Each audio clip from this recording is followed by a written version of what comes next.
Hi, and welcome back to another episode of All the Cards on the Table. This week, we are looking at the phrase agree to disagree. So without further ado, let's get into it.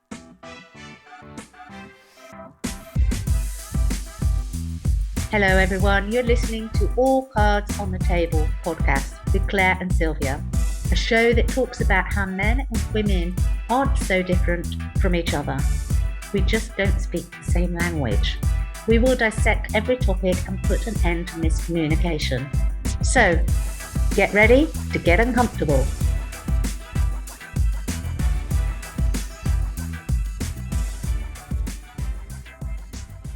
Hi, and welcome back. For those of you that don't know me, my name is Claire Attio. Hi, everyone. This is Sylvia Haida.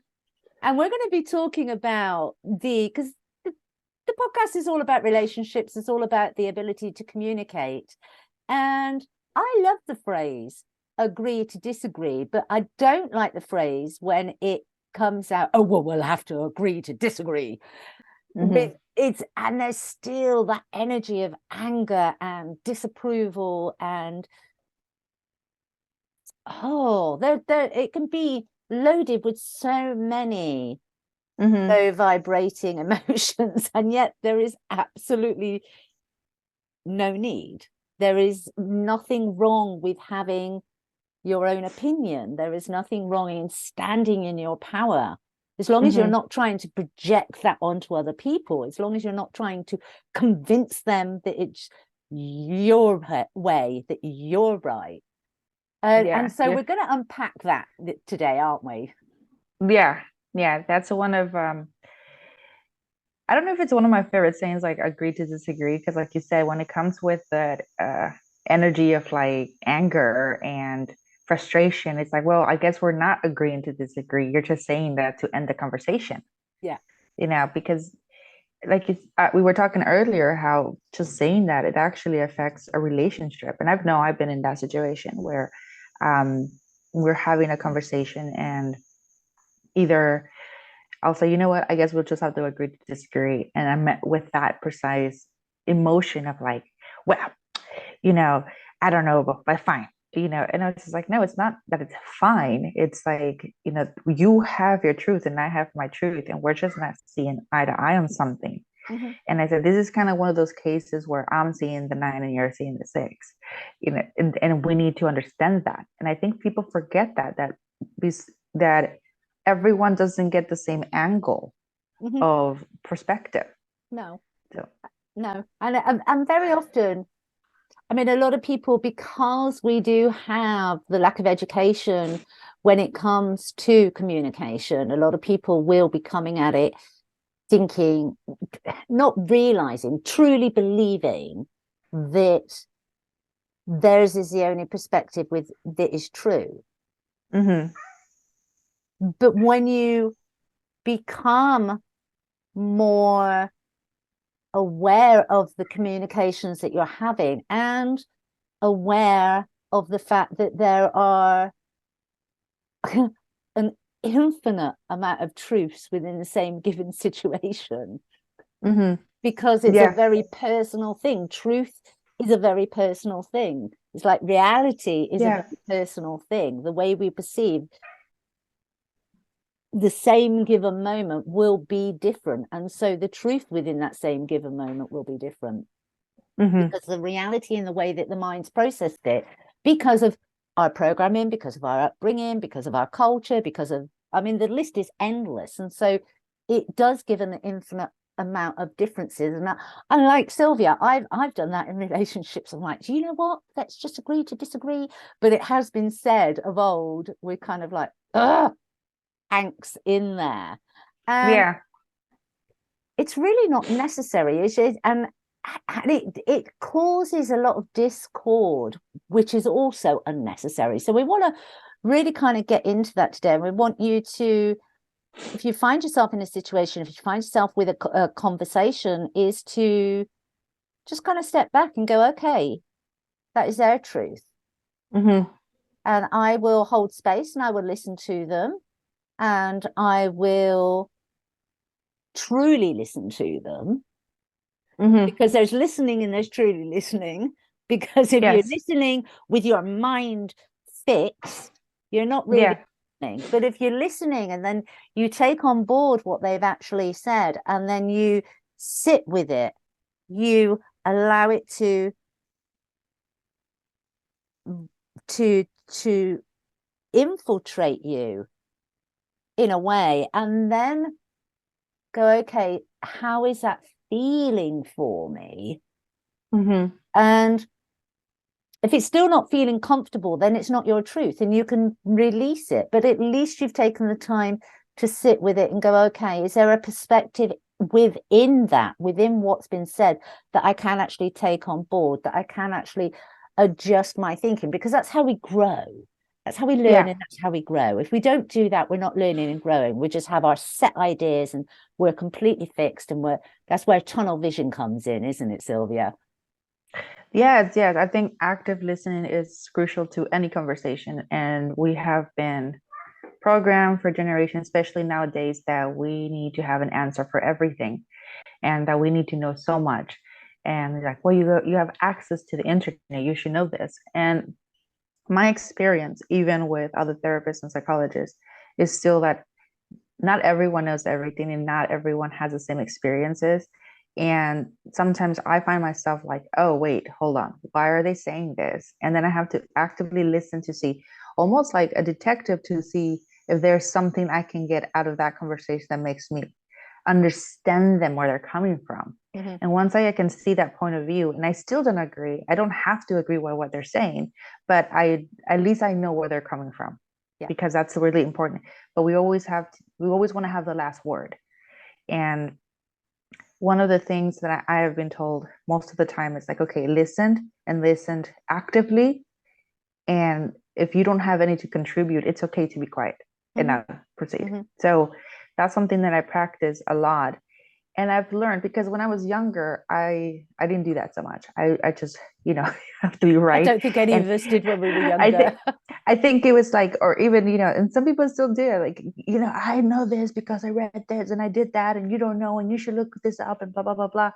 And I think it was that, to me, got me in so much trouble, and I lost a lot of friends because of that, especially when it comes to politics. As many people we have agreed and disagreed and fought, and we've lost, and I wish, going back, I would understand where they were coming from, had I just listened actively to see the point of view. In 2 cases, I would have saved a friendship, and the other one, there was no saving. I knew where that person was coming from, but then I would know where that person's coming from. So and then it goes to sports as well. We're fighting about who's gonna win and things like that, and all that. It's just, we always agree on who's the better football player and blah, blah, blah, blah. And those little things is kind of like, you have a conversation and it becomes heated, and then you end up with like, well, let's just agree to disagree who's the better goalie. Those little things, like tiny little things, like you think they're minimal and it's not going to have some impact on your friendship, but it does. It holds that little tiny grudge in there. And that's when you just have to sit back and like, okay, is this worth that conversation of fighting and arguing? And the part where I was saying like it's active listening is that we don't practice that enough at all, if any. Very little people actually know how to actively listen, and that means just listen without having an answer, without having your opinion put in, and without having anything to say afterwards. So, and that's one of the things, like when someone comes up to me, it's like, do you want me to listen, or are you looking for advice or opinions? Because those are 2 different things. And sometimes they just want you to listen when it comes to having conversations. But back to the agree to disagree, it's my God. Well, I think it's the learning that it's, and I do think, I mean, you brought up politics there. I do think there has been an agenda, like you said. One, many people don't know how to actively listen, and 2, even when they do actively, do they actively listen? This is the thing. There seems to be a driving culture that everybody has to agree with each other. Yeah. I mean, the whole COVID vaccine, non-vaccine is a perfect example of that. Yeah, and that's exactly the one I was thinking about, because it was whether wherever you stand, it was everyone just had to put their input on it. And where do you stand with this? And you're wrong, and this is that, and they present you with all these facts, and I'm like, where are these facts coming from? Where are you getting this information from? And from their perspective, someone who's not taking the vaccine, it looks like irresponsible, self-centered person, you know. But one of the things I've learned, it was that you have to look at that person's entire life and health and beliefs as well. You can't, and then there's some people who are, for instance, like I was almost forced into doing it because I had to go travel, I had to go see my family, and there was no way I was going to get on it. But personally, I would have not taken the vaccine. One, I'm scared of needles, so it was just like I'd rather close myself in a room. But two, it was just like I didn't understand how fast this vaccine came. I didn't understand enough about it to put something like that in my body. And I was scared of it. I was scared more of the vaccine than I was scared of COVID, to be honest. And but I wasn't like completely against it. I just needed more information. And when I was told this is going to be it and blah, blah, blah, blah. And I was just like, you know what? No. So I kind of hold up until the very end until it was like, I have to do this. Yeah. Now I have friends who were completely opposite of, and both ends. Ones were like super pro-vaccine and then kind of like talked down to the people that were against the vaccine. Yeah, and then the vice versa. So being stuck in the middle of hearing those two point of views, it was kind of like very interesting, because I was very neutral in the fact that had I been presented with a strong argument, I would have taken it. Have I been presented with like, you know what, this was found on this, I was like, I'm against it. So I was kind of just in the middle of finding out, and then at the end I ended up taking it because I had to see my family. So I wasn't completely like, yes, I'm on board with this. And so it was one of those things where I'm like, I really got to see both sides, and both have very strong arguments to support their decisions. But I was only listening. I wasn't really like putting my input because I didn't know where I felt in that conversation. Well, I know we had a conversation, didn't we? Yeah. Because you weren't comfortable with taking it, but you also knew that you had family living the other side of the world that needed your assistance. Yes. And so it's a personal choice. And I think this is what this is why it's a good example, because it is a personal choice. As Sylvia said, it comes down to beliefs, it comes down to values, it comes down to a whole mirageny of different aspects. And so it's a personal choice. And yet at one point they were going to make it mandate. See, that's where I would have a strong opinion about that, because then it's no longer personal choice. And I think there was places, I mean, in the US it was mandated, and that's the only reason that I took it, because I had to travel. It's like it's mandatory. And so I mean, like, your choice is take the vaccine or not to your family. And with my dad being ill, I had to take it. That was just not an option, which I wasn't too happy that I was forced into something. But I didn't have a reason while I was in Sweden to take it. So I was just like, I'm going to wait till the very last minute. I want to know more about it before I put something in it. And I'm not just saying with COVID, I don't take any flu shots. I've taken all the necessary shots that for viruses that are known, that are effective. I'm not like vaccines, but I need to know enough to know what's happening, Yeah. But there were people that within my immediate family that were like, you need to take it, you're being irresponsible and this and that. And I just said, I don't want to be the first guinea pig to find out what happens, because that was what was happening. They were just experimenting with us, and I didn't want to project that into them, so I didn't say that a lot, because then that was going to start a wrong conversation.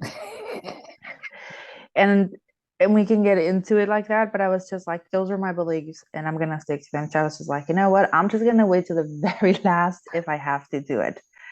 It's interesting, isn't it? Because I mean that comes back, and it is, as I said, it's personal choice. Everything is a personal choice, isn't it? It's your right to tune into yourself. Mm-hmm. At the moment, we're using vaccine as an example. I don't want to get into the whole vaccine debate. That's so Yeah. old, but it's a good example because, like you, I was a non-vax, not because I don't believe in vaccines, full stop. It's because for me, there wasn't enough research. For me, I knew I was healthy. For me, when I tuned into my body, I knew that I didn't need it. And we laugh now because we laugh in my family now. Well, I don't say anything. I just kind of sit there quietly, as you say. But those that were very annoyed with me, let's just say that those that were very annoyed with me and thought that I was being extremely selfish and irresponsible have Mm-hmm. now since said, do you know, I think there might have been something in what you said because you're the only one that hasn't had COVID. Exactly. But I knew it wasn't right for me. That doesn't mean that it's not right for everybody else. It was just my choice, and I stuck. I was able to. It did mean that I wasn't able to fly and visit family for a while, but I was able to do that.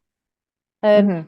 But it's what came up when you were talking there, and I think the point we need to get across here, when you're having conversations that will be contentious, Mm-hmm. and you already have an idea that your perspectives are very different. Mm-hmm. Before you start that conversation, ask yourself why you're starting that conversation again.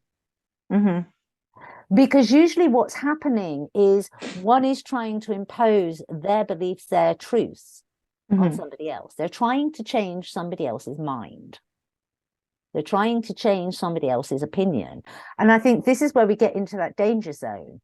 And why we're having this conversation, because it's okay to have differing opinions. It's okay not to have the same truth. You can still have fruitful, compassionate, loving relationships and be it either side of the football pitch, Yeah, absolutely. supporting different teams. It doesn't mean that you can't like each other. It doesn't mean that you can't still have those friendships or that love relationship. It just means that you're respecting that person for who they are and their beliefs, and the other is respecting that person for who they are and their beliefs, but the beliefs are not the same. Mm-hmm. And I think this is where there's a lot of cross wires here, isn't there? Mm-hmm. I think it's because we've been fed this me agenda that I'm right, I'm the boss person, this idea of righteousness. And I really came across that um, epiphany, if you want to call it, when I moved to Guam, where I was taken out of my normal environment with people, like-minded people, and within same culture, religion, to an area where everyone's completely different because it's a small little island.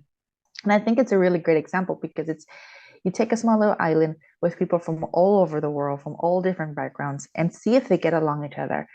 And I realized we can't, because now we're not in nobody's territory. And so for the first time, I had a really amazing group where none of us were the same religion, none of us were the same politics point of views, none of us were in the same page of any political agenda, different backgrounds when it comes financially and everything. And we all respected and got along with each other.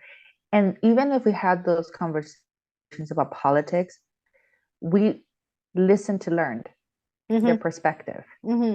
Yeah. and then and it was more like educational. So I really believe we can have those communications, but when we are surrounded by more like-minded people, we feel like we have this energy or power that we are the right ones because we're the majority versus one person.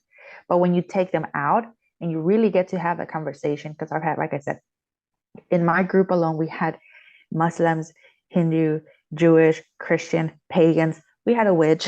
We had, she practiced everything.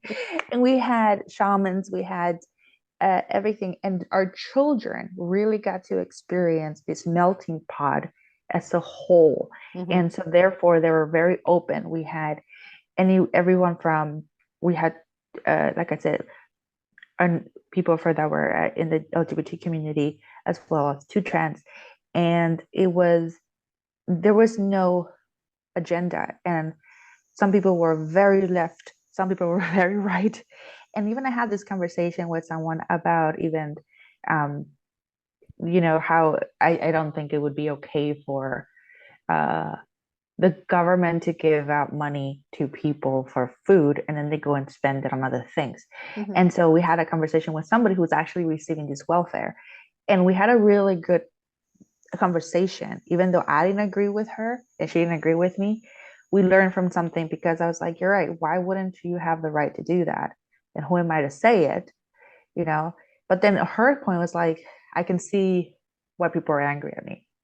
Uh-huh. That I'm like choosing to do this. And she pointed out one thing very clearly that I think most of us like, well, in the government's like, well, you're giving all this welfare and then you're going out and having all these Gucci bags and, and like really like branded shoes and then on welfare? The rest of us on welfare. Wow. And so that was a conversation, right? And like I said, there's very two extreme conversations. Mm-hmm. And she explained to me that one thing was like, some of those things are donated. And I hate when they donate things that are expensive because that's the first thing they're going to see.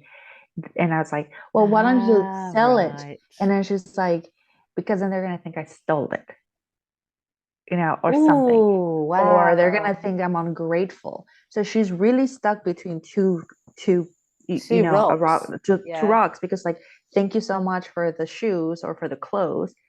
I can't wear them because, I'm on welfare. I mean, I'm a single mom and I have kids, and so it's going to look down on me because I have to use money, welfare, to pay for food. And if I show up with a Louis Vuitton bag, they're going to look at me bad, and I was like, you know what? I actually had that feeling. There was another woman in front of me and she had this designer bag and she was paying with it, and I was just like, so it was a good conversation to have.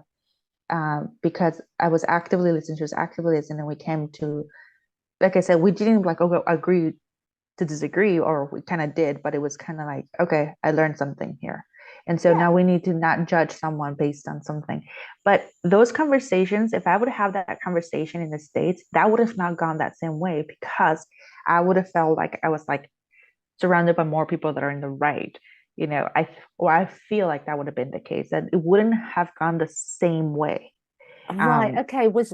Right. Is that because And you feel supported by more people that are backing your opinion? I think that's the is agenda. It because you were a different person? Because no, it's definitely because of that. I think it's a lot of, and I have to put myself in that situation, that I do feel like, because it's one-on-one, and there was nobody else in our group like that, and that she felt comfortable enough to tell me that. I was just like, oh, I've really had like, a wake-up call in that perspective. But again, it was, I feel like if I was back in the States and there was more people around, there were more surrounding people, she would have felt attacked. And then there would have been very strong emotions. So she would have closed off. Yeah. She would have closed off, and that conversation would have gone completely different, and I could have lost a friend forever. Now, that's what I'm saying. When we have put ourselves in a situation where we have others that back us up on how we feel, and there's more majority how we feel, those conversations that are needed to be talked about can go sideways, because we are no longer listening. We're just here to prove a point that we're right and we're wrong. And that was just one example. I mean, we talked about, I think in that friendship, we talked about almost everything, and nobody came out angry or at least everyone maintained their perspective. That's what And I some was going people to actually ask said, you, being in a big circle like that. You all came from different backgrounds, you all came from different cultural experiences, you all came from different financial levels, if you were, and you were all actively listening to each other. Now, at any one given point, did any of you relinquish your truths? no. No. And this is, and so it is possible. It is, and it's almost like a lot of people, or the people feel that actively listening is going to change their minds, and that's no. You actively listen, you take it in, you digest it, you mull it over, you look at all the perspectives, you see what resonates, and if it doesn't resonate, then you push it out. If it does resonate, you change your opinion. If just parts of it resonate, then you adapt your opinion. But there seems to be a fear there that if somebody actively listens, then they're going to have to change their mind. And if they change their mind, then that means that that person's right. And that's not what communication is about. It's not about who's right and wrong. It's about it's about what's right for you as an individual. Exactly. And I think we were just it's getting away from, I mean, I keep want to pull it back to the individual, because it's really important that we stand in our own truths, our own power. I think we're just, like I said, like we're already programmed to answer before the question is even done, and that's why we're not actively listening. And I think we can, and then everyone's talking about actively listening, and everyone's saying that we need to listen more and just be present and the whole cliche, but I don't think everyone's actually doing it.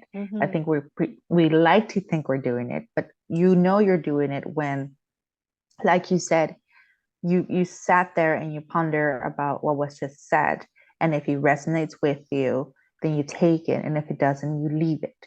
And I have come to conversations like that because there are times where I was just like, that makes no sense to me. Absolutely not. And I might just lose this friendship because of it. But then that wasn't a friendship to begin with, because they're not going to respect how I feel. Even if I respect them, they're always going to try to either say something that just doesn't go with my values or my beliefs. And you can't have them both, because I've experienced that. I have my beliefs and my truth and my what I believe in, and I've had friendships that have respected that. We don't have to agree to be friends on everything. We can come from two very different political points of views and still manage to have a decent coffee together. And that's what the conversation, we used to have that back in the days. We were able to have that conversation and even joke about it, like, oh, they're Democrats, oh, they're Republicans, and but still be able to sit in a dining room together and having a meal. But and it's nowadays become very it's just heated, hasn't it? Now it has become very heated. The perfect example, agree to disagree. Because we're not going to, and that's what it means. Agree to disagree. It means that there is no answer, no right answer, and we both have just leave the conversation as is with no ill intentions, because we don't have the answer to it. There's no right or wrong, because it's met from two different angles. Perfect picture, like I'm seeing a 9, you're seeing a 6. We're never going to see it for what it is. And you are seeing it for what it is, but you're seeing it from your perspective. And I think this is the thing. It's owning that, okay, this is my perspective. It's understanding that this is my perspective. It doesn't have to be your perspective, but this is my perspective. And it's a perspective that feels true and right to me. Exactly. And being able to stand in that, but also understand that everybody else in the entire world might be completely different. and being okay with that. I think it's this not being okay with standing alone. And I think that's where a lot of this comes from. But the way forward, as far as I can see, is being okay with standing alone. Absolutely. And then feeding that into the collective, the individual into the collective. That so everybody is their own leader. Everybody is a leader of their life, with the proviso of do no harm. Rather than having a few leaders at the top, the whole pyramid, where everybody's like moving towards whatever they say, following whatever they say. No, we all stand, and we're in our own right as our own leader of our own mind, of our own hearts, of our own bodies, and of our own souls. Exactly. And I think that's what people need to realize, that is what the majority or the agenda of the people on the top, the government, whatever you want to call it, that's their agenda, and that is to divide and conquer. And they're putting us against each other and making conversations that just a couple of years ago we would have no problem talking about it and coming to an understanding, whether you still stood where you stood and be able to maintain a friendship. And now that's not the case. And we need, like you said, we need to stand alone, because the biggest problem is that we're scared to be that one person standing alone. And like you said, we need to be okay with that. When we were back in that little island, everyone stood alone in that group. And that is a perfect example of saying, like, I mean, I was having a conversation with a really good friend of mine, and they're Mormons, both of them. And I jokingly said, because I'm, was raised Christian Catholic, I was just like, well, it's like Mormons having a gazillion wives and stuff like that, or being, and I said, and then they're like, well, we're Mormon. And my face just dropped because I was just like, oh, shoot, I shouldn't have said that. And then they're like, no, it's fine. There are people like that. They could have gone upset, and they just laughed. Yeah. And the conversation came about because I was just like, oh, we were in Los Angeles and we went to see the Book of Mormon. It was so funny, blah, blah, blah, blah, this and that. And then I was like, could you imagine just being Mormon and having like all these wives? And it's like, I mean, we can barely deal with one wife and this and that. And then they were like, we're Mormon. And I was just like, oh. and then I jokingly said, well, you know what? You can go watch Jesus Christ Superstar, and I totally will not be offended. But this is the thing, and there has to be such an inability to laugh at our differences. It's almost like you've got this, it's almost do you know what it feels like to me? What it's like, this machine that we're being pushed through. And I think this is why autonomy for me, and obviously the spiritual teachings that I actually do, or the spiritual guiding I actually do, why autonomy, that independence within a collective, is so important for me, because everybody seems to be pushed down it feels like you're being pushed down a funnel, as you said. You're left, you're right, you're straight, you're gay, you have to be, and there's no freedom, there's no flexibility, there's no embracing who you are and embracing somebody who's very different from you. It's, oh, you sit this side if you're that, you sit that side if you're that, and that is not what inclusive is about. Inclusive is about everybody respecting everybody else. Yeah. And that's where I mean, I love that little group. It was like, I learned a lot from them, and I brought it with me, because now I'm just now that I moved back, and I can see now how little pockets of groups and cliques exist in mainland USA, as well as Europe. And they have actually moved out as well, and they noticed that as well. And we were, like I said, we we hold space for each other. And then that little incident, we laughed about it and this and that. And I was just mortified. And I'm like, my God, we've been friends for 4 years and I didn't know you're Mormon. It's because we don't talk about or relate our religions. We don't sit there and be like, well, I'm this and I believe that and da da da. It was like, we're going to hang out and have a good time. And I mean, we knew what we did, as a career, but we didn't like go into those tiny details of personal. But when those arise, for example, we had another friend that was very religious and she was like, oh, we can't meet you on Sunday because we have church. Okay, that's fine. We'll meet you afterwards. When they were talking about the pro-choice and this and that, and she goes, where do I stand? I gave her my answer and they were like, okay. And I said, they could have just said like, well, that's wrong, blah, blah, blah, blah. And I told them, the truth is nobody ever really knows where you stand until you're presented with that situation. Mm-hmm.